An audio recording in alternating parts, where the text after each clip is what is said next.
My uncle urged me to peer through the gap in the stairs. My 4-year-old niece tugged at my sleeve as I hesitated. In front of me lay my husband, unconscious and still on a hospital bed. A week ago, he had been stabbed during a confrontation with a burglar who was still on the run.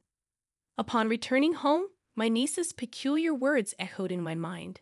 I decided to check the stairs, and there, in a tiny crevice, I found something bloodied. A shiver ran down my spine in surprise. Could it be someone unexpectedly familiar, possibly the culprit? Fear gripped me. I work in administration at a real estate agency. Last year, I tied the knot with Michael, one of our salesmen, after an office romance. Both of us are 25 years old, and our shared motto was, "We want kids soon." The reason behind this was my sister, and her child Emma, who is incredibly adorable. Whenever I see my 4-year-old niece giggling or pouting, I imagine ourselves as parents. Little Emma possesses a mysterious ability. Aunt Sophia, your ring is on the bookshelf. Whenever I misplaced something, my niece would pinpoint its location, not just once but repeatedly. Even my sister said, when in trouble, ask Emma. Somehow, good things happen. Children are said to see ghosts, but I wonder if there's something more to it. Perhaps our future child will also have special abilities. We dreamt of a family with children. However, our newlywed life didn't go smoothly. Shortly after getting married, we started receiving disturbing letters at home addressed to Michael. The words written on them were chilling: break up and disappear. Despite Michael dismissing it as a malicious prank and filing a police report, the identity of the letter sender remained unknown. Our days were filled with anxiety. One day, James, Michael's colleague, visited the General Affairs Department where I worked. It was unusual for someone from the sales department to visit me. When I approached James, he handed me a piece of paper with the same threatening words, "disappear" and "esser," scribbled on it. I gasped, and James looked serious. As a rising star in the sales department, Michael had made enemies, and it was troubling. James crumpled the paper in his hand and said, "I've known Michael since we joined the company. If anything happens, feel free to consult with me." He smiled kindly, offering support in the face of the mysterious threats we were facing. I never anticipated finding Michael in such a dire situation, but having an ally is reassuring.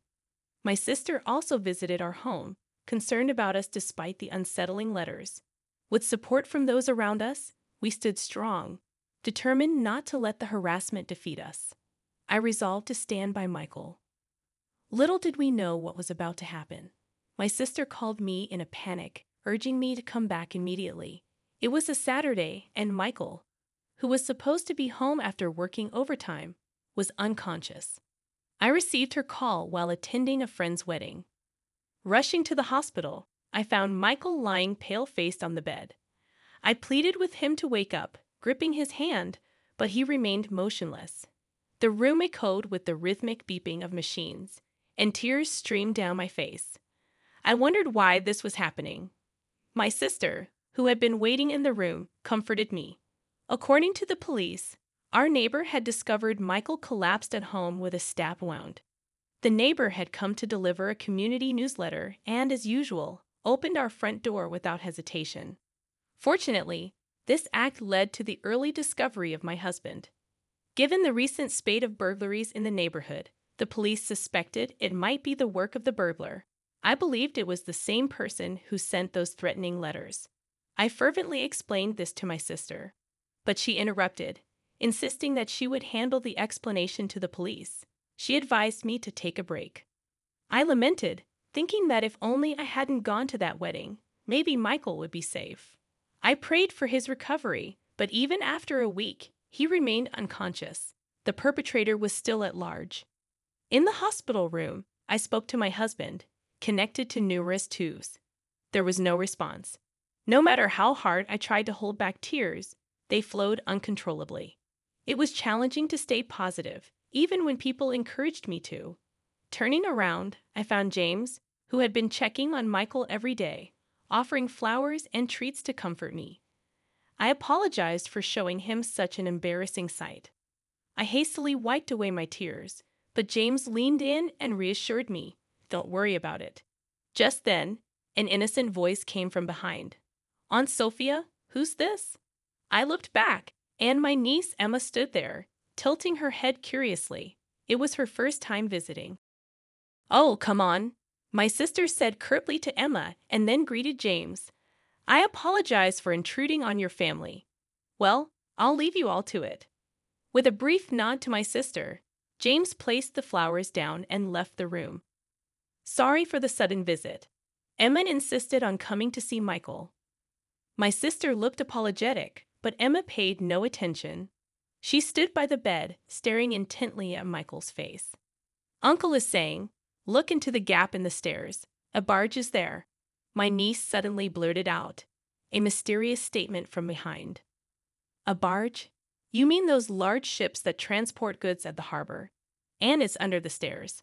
However, my sister insisted that Emma might have something important to say. She was dead serious.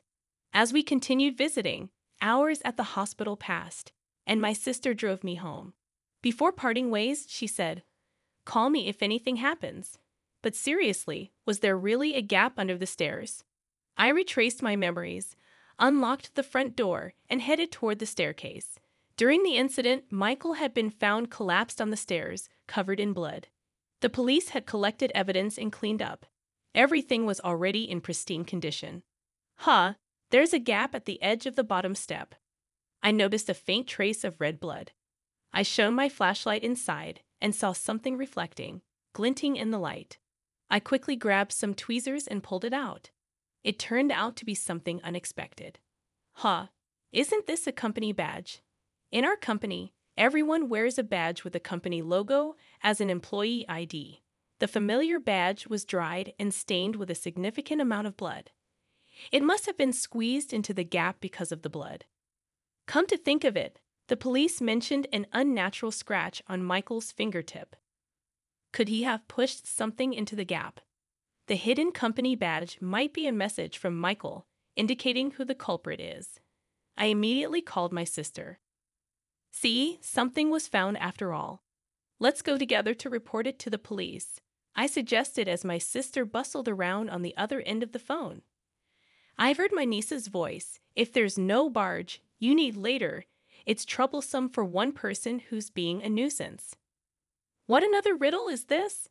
Another clue related to the case? I leaned forward, asking, but all I heard from the phone was Emma's giggles. Emma had accurately guessed something about the space under the stairs, and I suspected this riddle held a clue to the perpetrator.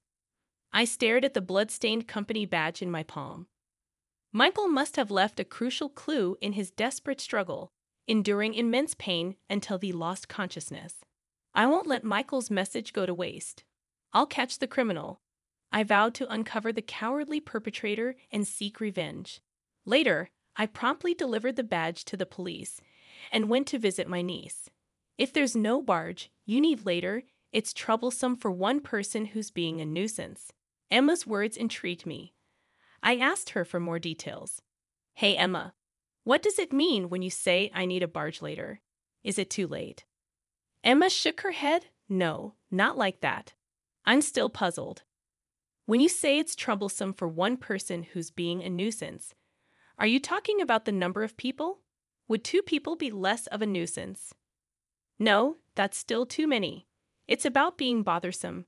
My niece wore a smug expression, but the mystery only deepened. I had no idea what she was talking about, and I let out a groan. My sister, equally puzzled, hemmed, "There must be some meaning to it." Despite her uncertainty, I decided to leave her house and head to a cafe to clear my thoughts. As I sipped my coffee and pondered, a man in a suit sitting at the adjacent table stood up, leaving his smartphone behind. "Excuse me, you've forgotten your phone," I called out. He hurried back, relieved, and replied, "Thank you. It's my work phone, and losing it would mean writing an incident report." At that moment, something clicked in my mind. Finally, the answer to the riddle became clear. I dashed back to my workplace. What followed was a whirlwind of events that revealed the truth. 5 days later, I found myself in a hospital room with my unconscious husband. It's been a while. Why did you take 5 days off work? He asked, stirring from his slumber. I didn't see you at the hospital either. I was worried, James said during his visit, ignoring the bouquet he offered. I looked him straight in the eyes and quietly asked, despite being so close to my husband, why did you stab him? James's face turned pale at my sudden accusation. What are you talking about? Isn't the culprit a burglar? He smiled kindly as always, trying to play it off. I took the blood-stained company badge I found under the stairs out of my pocket and showed it to him. Is that our company's badge? The leer my niece mentioned wasn't a ship at the harbor. It referred to the company badge. We've been receiving harassing letters at home, and my husband hid the company badge to reveal the culprit. The culprit isn't a burglar. It's someone close within the company, I said, looking at James with conviction. You're not seriously suspecting me, are you? After all I've done to care for you. He reached for my hand with a strained smile. I pushed away his hand and showed him a copy of his disciplinary report that I found in HR. Emma's statement about needing a barge later meant needing the letter of apology to the company because he lost his badge. 2 days after my husband was stabbed, he wrote the incident report. Could that be Michael's company badge? His badge was properly at home. I swiftly dismissed his feeble excuse. James clenched his lips in frustration, but he wasn't giving up. You're shaken because of Michael's stabbing. From now on, I'll be there for you in Michael's place. His unfocused eyes drew closer. I deftly sidestepped him and pulled out documents from my bag. It was the drive recorder data from the company car he always used. You came to our place at the time of the incident, even though there are no business partners nearby, right? As the data manager for the company's drive recorders, I quickly analyzed James's movements during the incident. Perhaps he had considered erasing the data later, but the company car's recorder was locked to prevent unauthorized tampering. Did you have feelings for me? I asked, watching James squirm. After questioning other colleagues, it became clear that James had secretly harbored feelings for me all along. Furthermore, it was revealed that James resented Michael for supposedly stealing me away from him. Emma's riddle, it's troublesome for one person who's being a nuisance, meant that if someone already had a spouse, Michael's presence would be an obstacle to their marriage. You held a grudge and harassed us, fearing we might get divorced. That's disgusting. James clenched his fists in anger at my use of the word disgusting. I liked you much more than Michael ever did. I thought scaring you would lead to a breakup. He stomped his feet in frustration. Since the letters alone weren't effective, I decided to put a weapon in your mailbox. I thought it would wake you up in fear. Unfortunately for him, Michael unexpectedly returned home earlier than planned and caught James in the act of pulling out the knife. James's stomping intensified as he arrogantly accused me of being the culprit. Do you realize how terrified Sophia is? He warned me never to come near his wife again. So, in your anger, you've used the knife you were holding to stab my husband. Yeah, that's right. It was all for you. Now I just need to finish him off. James defiantly rushed toward the bed, attempting to strangle Michael. Desperate to protect my husband, I grappled with James. Then, unexpectedly, Michael's weak voice cut through the chaos. Enough already. James froze momentarily at the unexpected interruption, seizing the opportunity. I pushed James with all my strength, and he crashed into the door with a loud thud. The curtain he grabbed tore apart, and the hospital staff rushed in, alarmed by the strange noise echoing through the halls. Call the police? I shouted. The staff gathered around, helping restrain James and making emergency calls. Later, when the police arrived, and I explained everything, they took James into custody. He cried out in desperation. We were so close to being happy. What nonsense are you spouting? There was never any chance of happiness for you. I stared at James, pushing him away with a resolute tone. I've loved you all along. I really have. James continued to sob like a child, but his selfish claims held no sway. The only person I love is my husband, Stay away from me forever, I told him sternly. As James was led away by the police, he muttered. Later, Michael regained consciousness and testified against James, leading to his conviction. James would spend about 7 years behind bars. Michael demanded $115,000 in compensation. Even if James were released, losing his job would likely cause financial hardship. As for me today, I invited my sister and Emma over for lunch with Michael. As we sat around the table, my niece grinned and said, "The new chair isn't just one, it's two." My husband and I exchanged glances. It seems I'm pregnant with twins. I'll need to visit the obstetrician soon. How did you find this story? Don't forget to subscribe to our channel. Until next time.